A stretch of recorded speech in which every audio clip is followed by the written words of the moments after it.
네, 안녕하세요.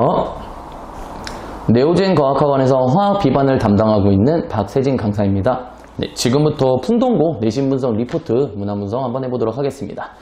네, 그래서 풍동고 같은 경우에는 이번 시험 난이도가 좀 무난했던 편이었습니다. 물론 이제 제가 말씀을 드리는 무난함은 시험 공부를 조금 대비를 한 상위권 학생들 입장에서는 조금 무난하지 않았나 이런 생각이 들고요. 중하위권 입장에서는 조금 어려웠을 수 있는 시험이다 이렇게 말씀드릴 수가 있습니다. 그래서 풍동고 같은 경우에는 타학교하고 조금 다르게 시험 범위가 1단원에 화학반응식과 양적 관계라고 하는 부분이 들어가요. 근데 이 부분이 이제 1단원에서 가장 난이도가 높은 이제 1단원의 꽃이라고 부를 수 있는 내용이 되는데 여기에 대한 문제가 한 3문제 정도 출제가 됐습니다. 그래서 이 문항들을 보시면 일단은 뭐 한 문제 정도는 좀 무난하게 나왔지만 다른 한 문제가 조금 까탈스럽게 나왔기 때문에 시간 관리에 있어서 살짝 모자랄 수도 있었던 시험이 아니었을까라고 생각이 듭니다. 2단원 같은 경우에도 문제를 보시면 조금 기본적인 문항들을 치중해서 냈었는데요. 다만 이제 변별력을 조금 가지고 있는 10번 문항 같은 경우에는 완전히 학생들 입장에서는 보통 이제 양자수에 대한 문제를 내게 되는데 이 양자수를 이제 곱하기로 좀 나눠주게 되고 그 다음에 상대값으로 주는 값 역시 약간 복잡하게 돼 있었기 때문에 아이들 입장에서는 이 문제를 보고 완전히 뭐 새로 보는 유형이야 하면서 좀 당황했을 가능성이 조금 높습니다. 그래서 1단원에 있는 문제와 그 다음에 2단원에 있는 변별력 문제 정도를 조금 제외하고 나면 아이들 입장에서는 좀 풀만하지 않았나 이런 생각이 좀 듭니다. 제가 추가적으로 말씀드리고 싶은 거는 기출문제에 대비하는 습관에 대해서 좀 말씀을 드리려고 해요.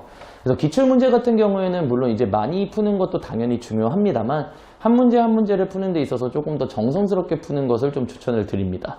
그래서 물론 이제 맞은 문항 같은 경우에도 나는 대충 이 문제를 어떻게 푸는지 알아 이러고 대강 지나가기보다는 이 문제를 딱 쳐다봤을 때 이 문제에서 요구하는 논리 그 다음에 이 문제에서 좀 확인해야 되는 개념들을 확실하게 짚고 넘어가는 것을 좀 추천을 드립니다. 그래서 맞은 문제라고 할지라도 좀 완전히 풀이가 적혀있는 상태가 아닌 백지 상태에서 다시 한 번 더 2번 정도는 풀어보는 것을 좀 추천을 드리고요. 당연한 거지만 틀린 문항 같은 경우에는 학생들이 좀 등한시하는 경우가 있어요. 자기가 틀렸었기 때문에 좀 풀기가 싫다 약간 이렇게 느껴질 수가 있지만 물론 틀린 문제들도 옆에다가 풀이를 적어놓고 이거는 풀이를 봐서 문제를 풀어주는 것이 아니라 완전히 새거 백지 상태에서 다시 한 번 더 문제를 2번, 3번 풀어서 완전히 자기 것으로 체화하는 것을 좀 추천을 드립니다. 그래야지만 학교 선생님들이 기출문제를 출제하실 때 당연히 문제를 그대로 내는 경우도 있지만 대부분의 선생님들은 이제 문항에 있는 숫자를 조금 더 변형을 시킨다든지 혹은 이제 선지에 있는 보기 내용을 살짝 변형을 시켜서 내는 경우가 대다수세요. 그래서 이렇게 되는 것을 우리가 이제 응용이라고 표현을 하는 건데 이런 응용적인 문제에서도 기본기가 잘 되어 있고 그 문제를 완벽하게 체화했다면 크게 어렵지 않고 당황하지 않고 충분히 넘어갈 수 있을 거라고 생각이 듭니다.